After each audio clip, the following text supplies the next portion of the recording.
This is The Data Slice, hosted by the Data Science Alliance. It's where we sit down to talk all things data science, AI, and tech, any way you slice it. I'm Callan Hobman, and joining us today is Will Copeland. He is a Scientific Associate Director at Bristol Myers Squibb, and we have lots to talk about, the wide range of background and expertise, and we're really excited to have you on our podcast today and just really dive into all of that. But first off, how are you doing? Welcome to our podcast. Yeah, thank you. Thank you for having me. Yeah, of I'm course. doing pretty well. Kind of starting up the year. Yeah. So, I don't know, trying to stick to sort of the resolutions that I have. And Yeah, do you have good ones? they're not anything crazy this year. I think it's more just keep it simple, like focus on health, That's a good one. trying to do a few more fun activities. After that, work yeah. as opposed to like getting home and just like scrolling or Yeah. watching something on TV. Or coming on this podcast. No, this is fun. This is fun. Yeah, that's one of We're those. off to a good start then. You Yeah. got your resolutions going. Yeah. Amazing. Well, we really appreciate your time because it is a busy start to the new year and really want to hear about, what is going on with you in your career. But I was thinking for people who might not know you, for our friends of the podcast, could you maybe just first start off with telling us a little more about yourself? Maybe start with your background as in, where did your interest in your career field first begin? What kind of sparked that? Yeah, that's a good question. Where did the interest begin? It's kind of a loaded question. Yeah, that's a loaded question. I think probably where I would hop in is to say that my undergraduate degree was in biomedical engineering. So for a long time, I knew that I really enjoyed some of the engineering approaches, particularly sort of using computers, right? So computer science, engineering, that kind of thing, as well as really biology as well in health and thinking about how can I sort of leverage skills in the computer science and engineering sort of principles to treat disease, right? Help patients, that sort of stuff. And so, yeah, like where it came from, several things, right? Like did good in bio, like enjoyed making computer programs, like in high school, like on our calculators, we had like they made us take a few classes that required like TI-83s, and so like kind of like little simple programming to make like little snake games or stuff like that. Um, as well as just reading some books. Like there were some Michael Crichton books, so the author of Jurassic Park, as well as several other things. But he wrote a lot of sort of science fiction that could seem sort of possible, like maybe 10 years out, not super like Star Wars, Star Trekky kind of stuff, but kind of more closer, realistic science fiction.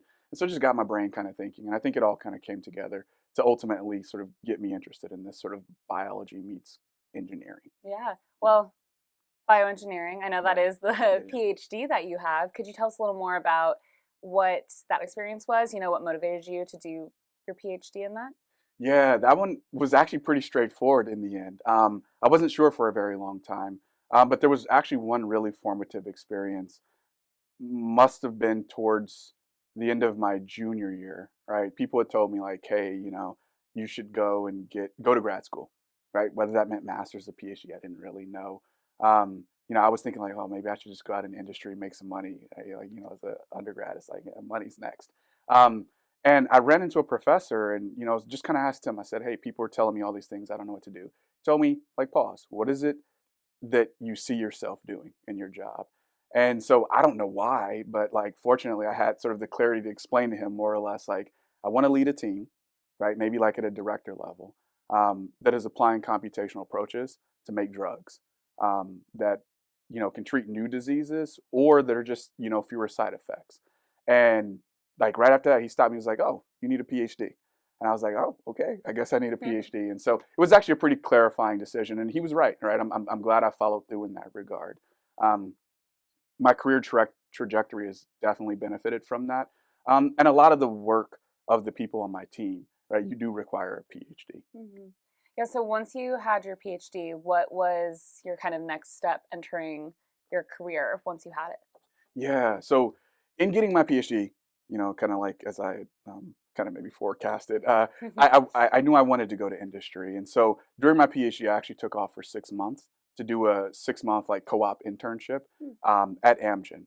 My PhD was at the University of Washington in Seattle, and so Amgen had a site there at the time. And it kind of just solidified that for me. It also gave me some connections. And so after finishing my PhD, some of the connections at Amgen helped me sort of find other opportunities.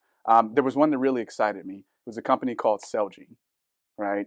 Um, And it was an opportunity to work in basically like a clinical trial research as a computational biologist and a bioinformatician. And it was in an interesting area, right? There were these new set of drugs that more or less were trying to interact with your immune system, stimulate your immune system to fight cancer. And so in the same way that like your immune cells can go after viruses and bacteria and parasites, right? Your immune system can actually, attack cells in your body that are behaving badly. And one of the interesting things that we found about many types of cancer is that they will mutate in ways that more or less trick your immune system into not destroying them when they become aberrant, right? And so, yeah, it was a hot area. There were these drugs called immune checkpoint inhibitors, or more broadly like immune oncology. And yeah, there was an opportunity to join a computational biology team where we would work with patients with different types of cancers, leukemia, lymphoma, multiple myeloma, and see if we could collect a lot of information about them from sort of like your standard biopsies on clinical trials. Looking at their immune cells, looking at sort of what DNA mutations they have, what genes are being expressed, and maybe even some imaging data as well, and putting it all together to say, are there any patterns here that seem to correlate with patients who respond well to a treatment or don't respond well to a treatment? Because if we can predict that ahead of time, that's really good, right? Like with certain conditions like asthma, um, or I don't know, cholesterol or things like that, right? If a certain medicine doesn't work, you know, 4 months later you can try a different one, right? Cancer's not that way. It's a pretty serious thing that sometimes you only have one shot, and so you really want to try to match the drug that you think will be best for the patient, um, rather than sort of a trial and error thing. And so that was kind of the ambition there. What was that like, to be doing work that is just so impactful? Like you said, especially with something like cancer, where you do only have that one shot sometime, or sometimes are really limited time. So what was that like to take your education, and your interests in your career, but really have such an impact on people's lives? Yeah, I mean, I guess there's a lot of things. The more I look at it and the older I get, right, like I Hmm. appreciate it more and more, right? Like I think when I first started, I was very much interested in the science and like doing something good for people sort of in a grand way, but kind of like in the abstract. And then as we got chances to have sort of patients come in and tell their stories, as I got to, meet with clinicians across the world, and they'll tell sort of like what the experience has been and how it's been transformed over 10, 20 years. I appreciate it more and more, just sort of like the gravity of like this is actually really important work. And it's difficult, right? Like I'll say for some of the drugs that we're working on, they don't work as well as you'd hope they work, right? And so like there's the challenge of also realizing like there's just so much more to go. And so I think all of those thoughts kind of like swirl in my head at the same time, like Yeah. the inspiration to keep doing more because there are things out there, or there's lots of people out there that really, really need it. And then like just knowing that it's challenging and there's a lot to push towards. Does it feel like there's kind of always a next thing? Yeah, I mean, I would hope that at some point there's no nexus, like this is cured, but Right. yeah, there is, right? And that's one of the interesting things, particularly with cancer, uh, right? Like sometimes drugs will work for a certain amount of time, and then the cancer will mutate and evolve, and then there's a new challenge. And so yeah, there it seems like there's always a next. There's so much to do, right? Like I kind of think about this sometimes, even if we solve cancer, neurodegenerative diseases, right? Alzheimer's and things of that Yeah. nature. Um, sort of pain, like useful pain medicines that aren't addictive, right? And yeah, there's just so much to learn. There's always something Yeah, something else, yeah, but keeps exactly, keeps it interesting probably. exactly. Yeah, So could you talk a little more about your current role and company and kind of the team that you work with right now? yeah. So Celgene got acquired by Bristol Myers Squibb in 2019, and so as part of that, right, I just moved into Bristol Myers Squibb, and it's where I still currently work. Um, so it wasn't shifting companies so much as the company shifted. Um, but yeah, I work at Bristol Myers Squibb now. I lead a team, like you said, I'm an associate director. What I do is I lead a team that's actually developing AI and machine learning approaches to help us design small molecule drugs, right? And so it's actually interesting. It's a big shift. I won't sort of recount the entire jump that I went through, but I'll just say sort of where I started was very much smaller sample sizes, patients on clinical trials. From some of the smaller ones, each clinical trial will have anywhere from, I don't know, let's say 20 to 50 patients. And these are long durations. It's about 2.5 years before you kind of start to really get any idea of signals. Um, and it was, yeah, human focused. Now, and like focus on certain disease areas. Now my team is focused on machine learning, so that's like about the only thing that holds the same. But it's preclinical, so like the earliest stages of being able to identify compounds, chemical molecules, right, that we think might be able to hit a protein to ultimately alter disease state back into something more healthy. Um, and yeah, we're testing like crazy, right? Like tens of thousands of compounds can be made every year. Um, and so yeah, it's a pretty different approach, but yeah, like the overarching theme is still using machine learning and artificial intelligence as a way to identify patterns that can help us make decisions. In this case, decisions on if we think that like a certain protein is either too high or too low in a particular sort of disease. How do we create a chemical molecule that can engage with that protein in a way that it stops causing, whatever the disease state is? Mm-hmm. Yeah, and it's fun. I'll say maybe one other thing about that. Right, when it comes to machine learning, and what the team is focused on, there's really like three arms that we think about. The first one, more classical one, is just prediction. So can we use the tool to classify or to predict some range of values, right? Regression. Um, and so that's really useful for prioritizing. Like, say we have 1,000 compounds that we could test, but we only have the money to test 100 of them, right? Which 100 do you pick? The second thing is generative AI, right? And so that's something that we started to figure out how to do well about 2 years ago now, right?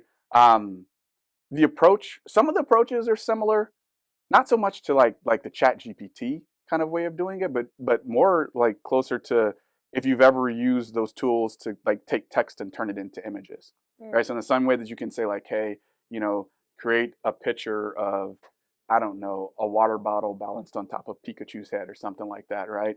We could say like, hey, create me a molecule with this property and that property. It doesn't, um, aggregate in the liver, doesn't, have some other bad side effect. And so the generative AI component is actually something that's really promising, and we continue to get better at, but like just helps us make decisions a lot faster and move the design more into sort of like a let's see what comes of this, and more into sort of an engineering approach, right? Like an engineering practice in many ways. AI is like that sort of tool for us to be able to turn this into an engineering discipline. And then the third part is really like we call it active learning or like active discovery, things of that nature. But it's just how do we continue to make the learning process faster, right? How do we generate data more effectively? How do we sort of make sure our models are more efficiently learning on the data that we have? Yeah, it's kind of like that glue that brings everything together, like everything being models of different types as well as humans, right? To just become more efficient in what we do. That makes sense. I know you said that it's only been in the past, 2-ish years that you've seen Gen AI that you're talking about really become a bigger part of this. What has that been like to kind of watch that technology grow, and the role that it plays for your type of work? Yeah, it's been fun. It's been fun, and it's been a learning experience. When it comes to AI and machine learning, I feel, at least I noticed it for myself and several of my colleagues, like we've been doing this stuff for a while now, right? Like before Chat GPT came out, and really we had taken an academic mindset to this of like, oh, right, like this is the way you use machine learning. And I think one of the things that I've actually enjoyed the most about Gen AI, both globally as well as like what we're doing, is there was a point where I had a few friends where I was just showing them like, hey, look at these Gen AI tools like that OpenAI is putting out and whatnot, Midjourney, things like that. It's like we're doing stuff kind of similar to that, right? But it was the first time where I could really explain to them what we did. And then they started using Gen AI tools in like all these ways that I wouldn't have thought of doing it. It was like, oh, that's not how you use generative AI. Like, why are you doing it like that? And then when I saw what they did, I was like, wait, that's kind of cool. That's kind of quirky. And so then it made me go back and look and say, wait, internally, why aren't we being more quirky with what we're doing? We're kind of like narrowly focused on sort of this sort of prescribed way that we learned from, our academic careers.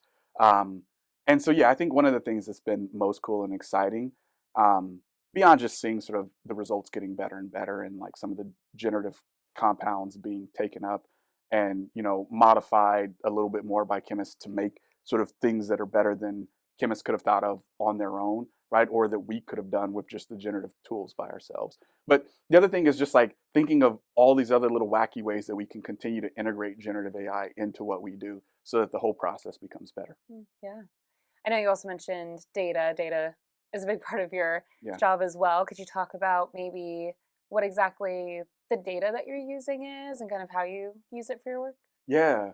Yeah. So I'll say, I can't go too deep into the data, but Fair um, enough. um, right, like I'll say, right, like in sort of the previous work that I did, it was much more, I'd say, like the traditional view of like a data analyst, right? We called ourselves bioinformaticians or like computational biologists.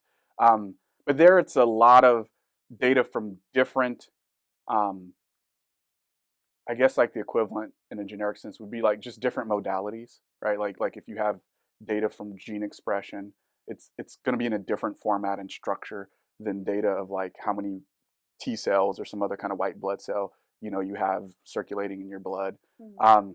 And so yeah, with the data, there's usually many different data types that you have, different modalities. And one of the challenges is integrating that information together, right? So that you can identify patterns across different scales or different types. Um, that was fun. That's a challenge. The application on the back end, a lot of time the patterns are found through just statistics, right? And like it can be very simple statistics, like just a t-test, right? Um, Contrasting two different groups, like people who got treatment one versus treatment two. Was there a difference in like the response? But you could also get things where you would have um, much more complex things, right? You could use some of the basic machine learning approaches, um, like linear regression, random forest, support vector machines, so things like that. Um, the work that we do now, right? Data is absolutely critical as well. Um, Fortunately, we have a great team of people who kind of provision the data because it's much larger. It's coming from a lot of different sites and a lot of different pieces of equipment. And it gets stored basically in these cloud databases, right? Where their data are sort of tagged with unique identifiers, where we have um, ways to sort of connect like I don't know, sometimes you'll test a molecule at many different doses or like in mice and then maybe in monkeys, and so like connecting all of that together, there's still an integration component. But on the back end, right, I think the thing that matters the most for my team and machine learners in the stuff we do as far as data is concerned is making sure that we figure out how to have sort of balanced representation of the data that we train our models on, right? Like if, for instance, we were to just take data all from a single disease and train a model on that, and then like say like cancer, um, I don't know, let's say lung cancer, right? And then we were to say like, okay, well we have these models now, let's try it out on, I don't know, like head and neck cancer or like gastric cancer. Probably not going to work very well, right? Or you imagine like cell types, maybe we do it on certain types and not others. And so for us, one of the biggest things is looking at sort of like the trust, like the fairness of our data, I would say. And I think that is kind of like a principle you all have at It DSA, right? is. Yeah, Yeah, so it's not just definitely. in society, right? It's everywhere, right? That kind of leads into a question I Oh, definitely okay. wanted to ask Okay. you. Yeah, DSA we're all about promoting responsible data science, responsible AI, and we have the pillars that we define as fairness, transparency, privacy, and veracity. So I did want to ask, with all of this that you're talking about, what are some of the ways that you've seen, just the importance of taking into account things like that, the ethics of all of that? Fairness, I've already described, right? Like it is absolutely important. Otherwise, you can make some really bad decisions. And what's kind of nice there is that the incentives align with ethics and also finances, right? So that's kind of like a perfect scenario of like, we're going to do that, right? Um, I think when it comes to things like transparency, that's something that's a little bit more difficult for us to get. It was more difficult to set up and require much more intentionality, right? And transparency, I think, for us often shows in the sense of we have data, right? Which then you have to interpret on the data, right? Like, so a lot of times you'll get a reading and you'll see like protein has like, I don't know, a change of negative 1.2. What does that mean? Right? Right. And so like transparency, um, for data for us, a lot of times, I think at the base level, we think about it in terms of fair data practices, findable, accessible, interoperable, and reusable. And we talk about that a lot. And that is an important part, like just making where everybody can access the data, they can find it, right? Like that, like you're not really stuck, in a certain system to be able to use the data. Um, but then it also is that next level up, like on the insights. As insights are added to that, how do you still make that available, not just to sort of whoever got the insight, but anybody who might want to leverage that insight or anything in the case of a machine learning model, right? So yeah, so transparency is there. It's interesting. Privacy, right? It's like it feels like it's like the opposite side of the same coin, um, Yeah. right? Um, and I think the way you all talk about it is like making sure that people opt in and they understand what they're opting into, Totally. right? And then if things change, allowing them to, opt out. Hmm. Um, yeah, right. So I think that mattered a lot more. It was more clear to me, right? Like this is what I meant when it was like I was saying intuitive or like native. Um, that's very clear in the clinical trial space, right? There are regulatory bodies that for decades have figured out a lot of the data ethics around clinical trials, and so privacy was always, maybe like next to safety, top concern, right? 1A, 1B. Um, in our space, I think it takes us more time to think about what it is. There's certain things like access controls, like certain people don't need data, so you don't get it. Um, Privacy also kind of matters in the sense of like we talk about it like data leakage, or I think about it sometimes in terms of data leakage, um, where it's like if you give too much data to a model, you might expose sort of cheat codes for it to learn something that ultimately is going to hinder our ability to apply it in a trustworthy way later. Um, but yeah, privacy is one of those ones that I think I still have to continue to think about quite often. And veracity, right? Just like the fidelity or the faithfulness of the data that you're operating on. Yeah, that's absolutely important, right? Like garbage in, garbage out. Yeah, definitely. Are there any changes, throughout your time in your career? Have you seen either actual, rules or steps you guys take, or maybe just conversations around the ethics? Have you seen that change or grow over the years as the technology kind of evolved? Yeah, so I haven't been as involved in sort of like we have an entire team that's focused on sort of like internally we call like data science or like knowledge science, but all things about provisioning data, capturing the data, making the data sort of reusable. There's an entire team, and so I'm not the best person to speak on it, but I will try to channel that to say in my time, right? Like I've seen it go from a point in time where entire departments within the company did not share information, um, because there were just a lot of really assumptions and lack of sort of innovation on how can we like cross inform one another without violating privacy concerns or this, that, or the other. And yeah, there's been a Herculean effort of people to go around, right? Data scientists, and I'm thinking of this one lady in particular who led the organization, um, and broker, right? With like, the clinical teams and the preclinical teams to say, hey, if we could cross inform one another, um, we can really make some much smarter decisions on what to push forward into the clinic or what shouldn't be pushed forward into the clinic, right? And vice versa, the clinicians, right, can say like, well, given what we're seeing in patients right now, we'd love to be able to go back and review this preclinical data and creating sort of a conduit for them to work, right, in a way that still shields patients' privacy, right? That's been huge, right? And so like creating sort of the proper data access channels and governance, people have absolutely done that, and it's allowed us to just be much smarter. I'd say, yeah, that's maybe one of the main things. The other thing is, I'll say it in sort of the team that I've led for the last 3 years, right? Like in designing small molecules, when we started, there's like certain classes of molecules that we work with where you can't look at like the atomic composition and say, oh, that's this type of molecule, like this class that we care about. Really, you define whether it is or isn't of that class based on what it does. But that's like after you make it, then you test it, and then you can describe what you made, right? And so it's like this, and it's just difficult, right? It'd be really nice if we could just make it and be like, oh, because we made it in this way, it is that. And so in cases like that, like it actually makes for really complicated systems for tracking compounds and organizing them. And what happens if somebody makes it and they think it's this thing, but then we test it and it's another thing, but they don't go back and update that, right? Everybody's confused, right? I'm confused, right? Models are confused. You might be confused listening to me say that, right? So, right, like there's a lot of things as well there where it's just connecting data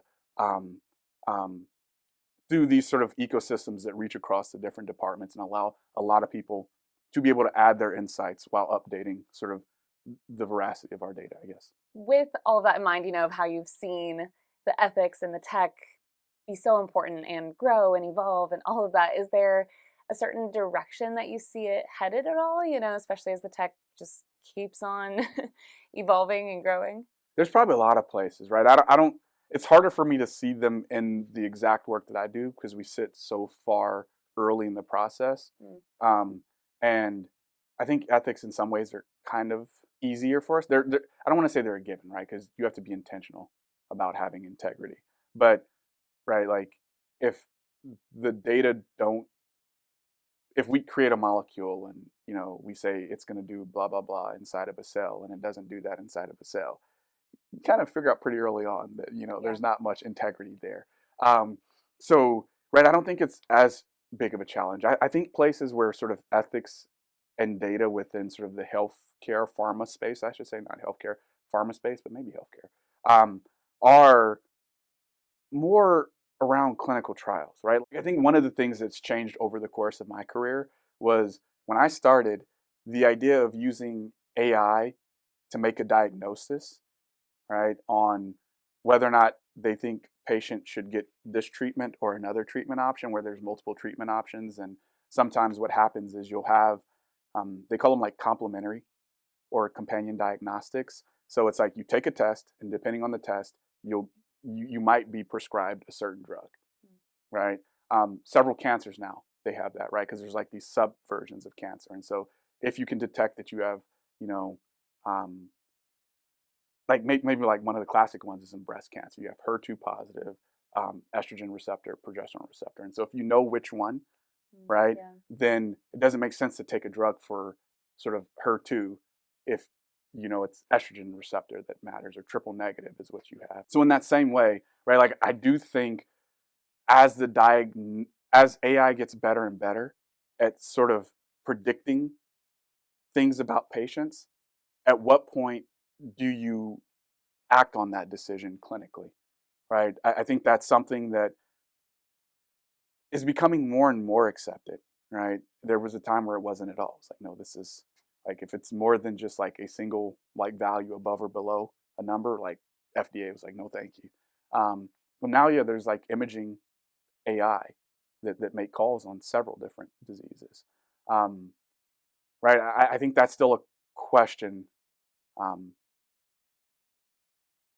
I think that's going to be an area where we're going to have to continue to watch, like to what extent do we trust AI to make these sort of like high impact decisions. I think another one that'll be interesting, actually this probably is something that reflects back more on mine.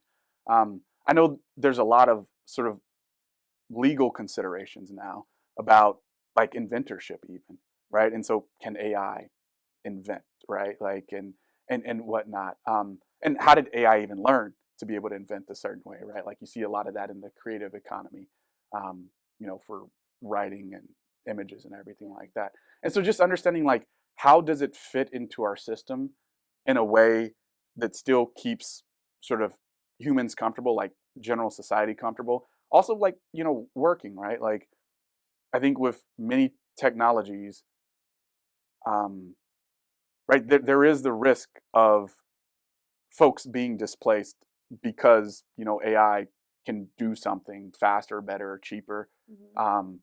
And right, like I don't think necessarily inherently AI is just going to displace everybody. Um, but I do think that like that should be something that we should be thoughtful about because it's also not going to have no impact, right? And so to say it's going to just be like the worst thing ever and everybody's going to be out of a job isn't true. But to say that nobody's job is going to change is also not true. And so having those open, honest conversations, I think, is something that really needs to happen.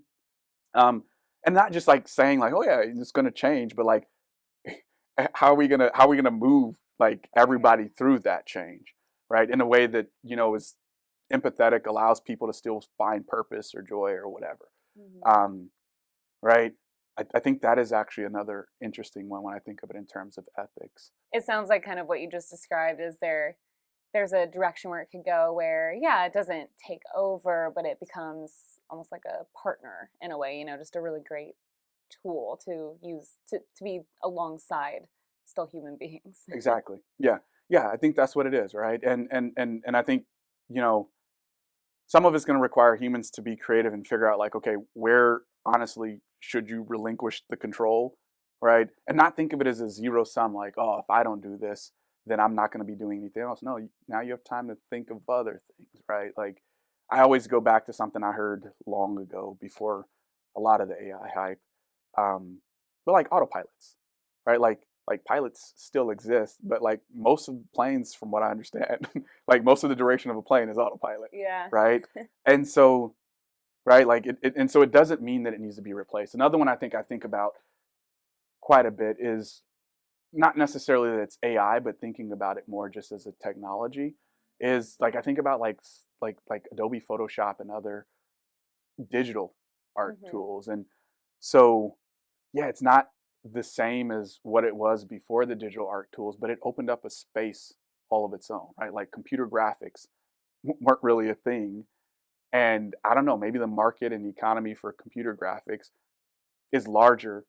I don't know. But like it's large. Let me just put it as large. I don't know whether Yeah. it's larger than non-computer graphic art, but um, yeah, well, when I think about movies and I think about video games and like, Hmm. those tens of billions, video games, maybe hundreds of billions industries, there's a lot of, there's a lot of other potential out there. And so, right, like finding where these tools make sense to be leveraged is great. And then like let's think about what else do we need to do. There's enough problems in the world. It's a good way to put it. Yeah.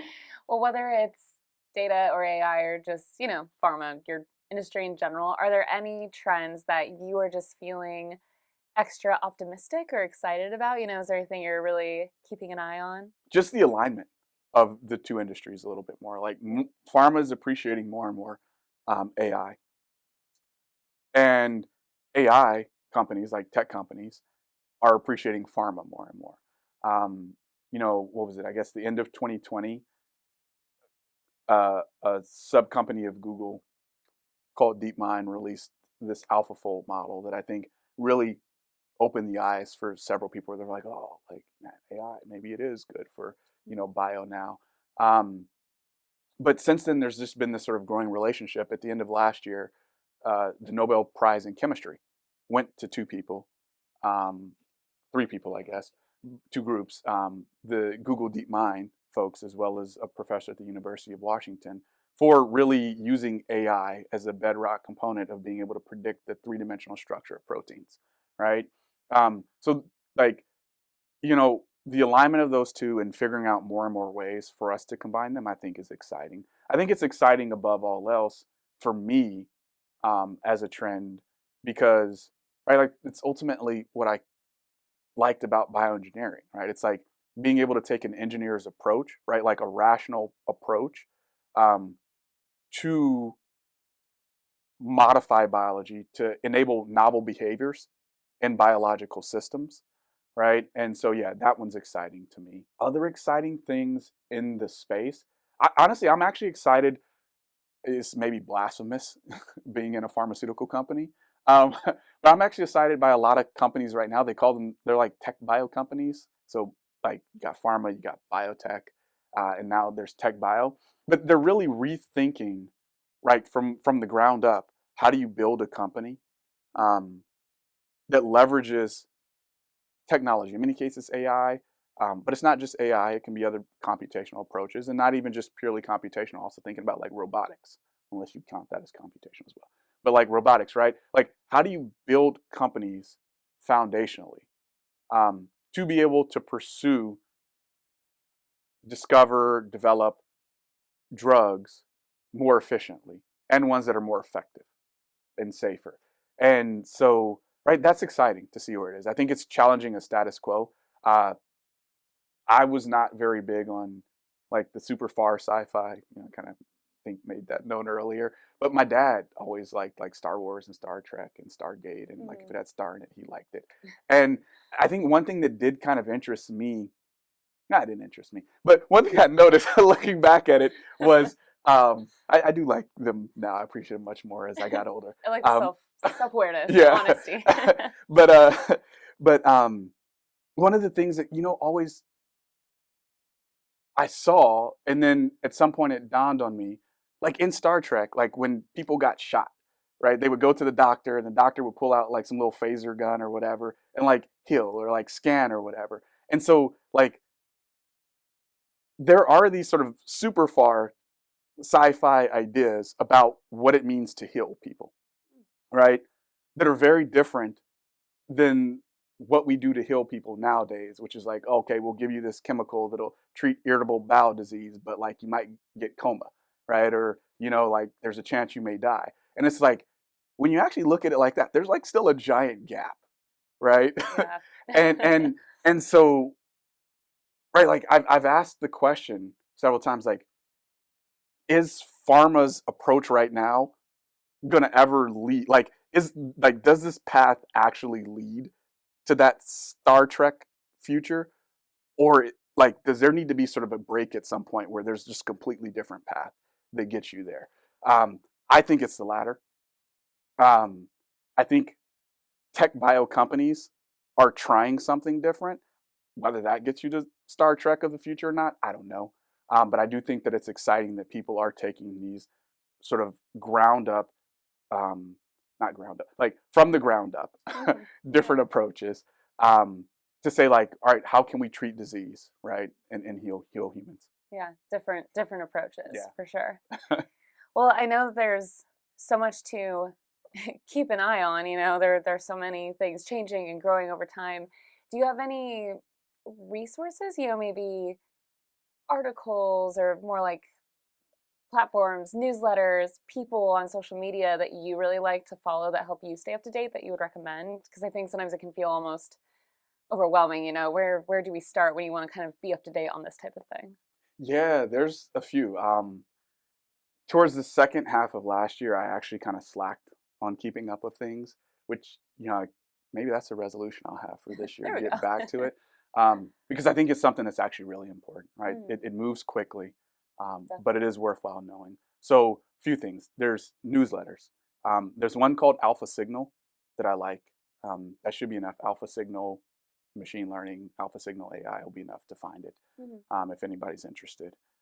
There's another one. I think I just take it for granted, but I think it's called The Batch Deep Learning. Mm. Um, it's a weekly newsletter. Comes out Andrew Ng, who's like a Coursera co-founder and everything. Also a machine learning expert. He releases one that I'll browse to stay up to date. Um, there are a few YouTube channels that I will look at. Sometimes if I don't know, if like I don't know, like Saturday morning, if I'm cleaning like super early in the morning, I'll put on sort of my AirPods, sync it to the TV, and then I will listen to. One is Valence Labs, so probably like twice a week at this point. They'll have lectures. A lot of times it's PhD students or postdocs, sometimes people in industry, and they'll talk about some specific machine learning tool that they've created Mm. to solve some sort of. They're often um, specific programs or specific problems in pharma. But yeah, Valence Labs is another, and I think it's sponsored by Recursion Pharmaceuticals. Um, I like learning that. There's probably a few other people that have YouTube channels that are really good. Like there's some ones out there. Um, like there's a guy named Yannick who I think still does stuff pretty often. Um, there's one called HUPO, HU-PO, where they'll take machine learning papers that are kind of like hot and they'll break them down and walk you through. So if you don't understand like, all of the sort of mathematical notation and you try to pick up a paper and learn, you're like, I'm lost. They'll break it down, right? Nice. Section by section and explain things as they go. So those can be good. I think that's probably more than enough to get started Yeah, those right are there. great ones. Yeah. Well, going off of that, Oh, as one no, more, go one more do that it. I actually do like. This isn't going to be instructional so much as just kind of like maybe high level situated. And so even if you're a person that doesn't want to use it technically, but you kind of want to keep afloat with the latest of machine learning, New York Times has a really good podcast called Hard Fork. It's not AI in its nature; it's supposed to be about technology as a whole, but just with AI being the craze, I'd argue like at least 50% of their episodes over the last 2 years, um, they'll do weekly episodes, but I'd say around 50% of them are AI in their nature. It's hard to not talk about these It days. is. It is. A lot of our audience are students. Our DSA community are students, local or otherwise college, pursuing careers similar to yours. So when you look back on your career and just where it's all headed, do you have any advice for students who are entering, whether it's pharma or just kind of any field where they're working a lot with data and AI? Is there any advice, maybe things you wish you had known or anything like that? Yeah. Um, Advice for you all in your careers.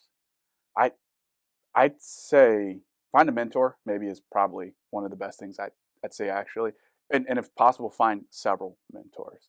Um, I only say that because like whatever advice I give you might be irrelevant by the end of 2025, right? But mentors are nice because they're people who are going to always be around. If they're experts in the field, right, they can share their wisdom with you.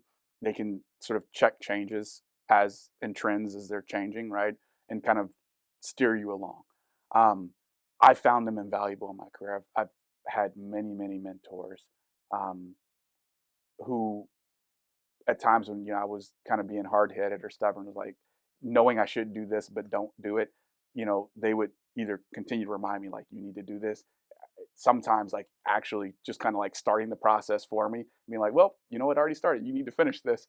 Um, it's been huge in terms of sort of like just keeping me um, pushing forward, but also giving me sort of wisdom from their experience. So I'd say that's probably the top thing. Yeah. Um, I'd say after that, and as far as like how to find a mentor, just I mean it can be scary, but like go up and talk to Yeah. people and sort of like ask them, can you get 10 minutes of their time if you're really pressed for time. Come with a set of 3 questions and just tell them like, hey, I'd like to ask you these 3 things, right? Um, Beyond mentor, I would say another important thing, like it's hard. Like, I mean, like I do think that there is a need to think critically about why you're doing what you want to do. That's what I actually would say. Just like in everything you do, try to think critically about why you're doing it. But maybe a step beyond that. There's some weird things going on right now in the AI space. Like for instance, if you're in the data science or the computational space, I'm telling you on some side projects that I do, I'm starting to use. I have a paid subscription to GPT or OpenAI. So like GPT-o1, like it's pretty good at doing programming. Like it's not going to write an entire thing of code for me, but there's certain times where it's like, look, I've got this. Like here's the code that I have, right? Um, and I'm running it, and I'm running into this error. Like, what do I need to change in this code to make it work in this situation? And like it'll propose things where it's like, oh, yeah, that actually does work. And so something that might have taken me an hour to sort of debug, now in like 3 minutes, I've got the solution, got 57 minutes to do something else. If I look at that trend, right, like I do think there will be a point in time where AI agents, whatever they choose to call them, right, if there's something beyond agents, right, they're going to be able to do a lot of the programming. So just knowing coding languages isn't going to be sufficient. You're going to still need to know the coding language. Like, please learn the coding language, right? Like, AI is not going to just do everything perfectly for you. And when also like, yeah, like part of it is like if I'm trying to learn Spanish, like cool, I can learn the words in Spanish, but it doesn't mean that I can compose a poem in Spanish, right? Right. And so like to compose like the logic layer and all of those other things that come with building, you're going to still need at some point. But like I think one of the things that actually is going to be important is figuring out, right, like where do you want to apply this skill set of being a data scientist, or where do you want to apply the skill set of being a machine learner? Because there's going to be enough people and or machines pretty soon that can just do data science in the abstract, right? In some domain agnostic thing.